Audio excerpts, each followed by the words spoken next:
आप सभी का हार्दिक स्वागत एवं अभिनंदन करती हूँ। आशा करती हूँ कि आप सभी स्वस्थ होंगे, मस्त होंगे और अपनी तैयारी में व्यस्त होंगे और आपको अपनी तैयारी में लगे भी रहना चाहिए। कछुए की चाल भले ही आप चलिए, लेकिन अपनी चाल को गति देते रहिए, सिर मत हुइए। कछुए की तरह आप पेपर आया जल्दी से सोचते हैं कि बस पेपर आ गया, अब हम रातों दिन पढ़ के जो है कर लेंगे। 10-15 दिन बचे हैं, उसी में आप एकदम से अपने मानसिक रूप से भी आप डिस्टर्ब हो रहे हो, तो ऐसा नहीं करना है। अभी पेपर चूँकि आपका दूर है और जो अभ्यर्थी सीटेट या यूपीटेट इत्यादि की तैयारी करें उनके लिए तो बहुत बड़ी खुशखबरी है कि जुलाई में फिर से सीटेट की परीक्षा होने जा रही है। तो अभी जुलाई का टाइम भी काफ़ी है और यदि आप डेली हर सब्जेक्ट का जो भी पार्ट है जो आपका सीटेट में पूछे जाते हैं, हर पार्ट से आप प्रैक्टिस सेट लगाते रहेंगे तो भी आप 90+ तो कर ही जाएंगे। और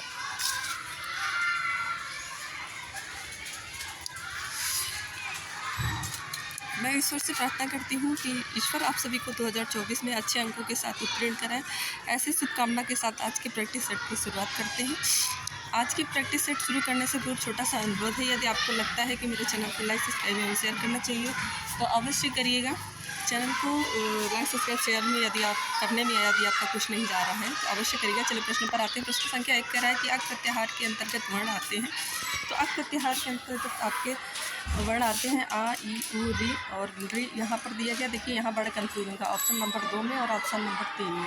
तो ऑप्शन नंबर 2 में कहा है आ, ई, उ, री, सही ये भी है और आ, ई, उ, री। देखिए इस तरीके से प्रश्न बहुत रख दिए जाते हैं।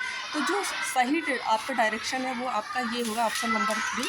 जबकि वर्ण अगर है तो ये सारे के सारे ये 5 वर्ण उसमें भी आते हैं, लेकिन ये एक सीरियल से नहीं लिखा गया, इसलिए ये रॉन्ग मान लिया जाएगा। देखिए IQ टेस्ट भी करता है यहाँ पर सीटेट इत्यादि की जो परीक्षाएँ होती हैं।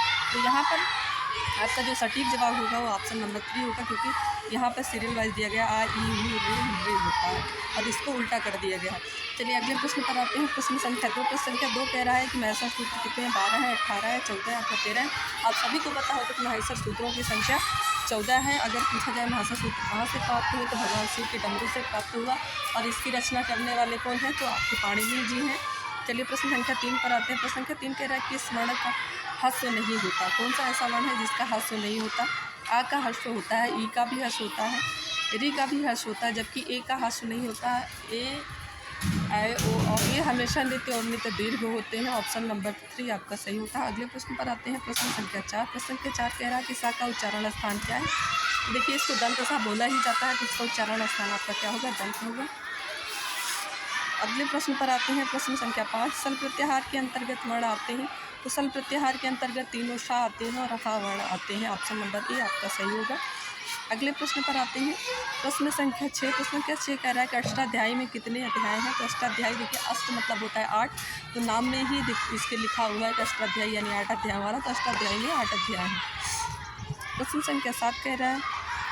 प्रश्न संख्या 7 और आज का आखिरी प्रश्न है, कह रहा है अष्टाध्यायी में कुल पादों की संख्या है। तो देखिए 8 अध्याय हैं और एक एक अध्याय में 4-4 पाद हैं, तो 8 चौक 32 कुल 32 पाद है। यदि पूछे कि एक अध्याय में कितने पाद हैं तो 4 पाद हैं, लेकिन पूछे कि कुल पादों की संख्या कितनी है तो यानी जो 8 का अध्याय है 8 अध्याय में कुल कितने पाद हैं? तो 8 चौक 32 पाद हैं।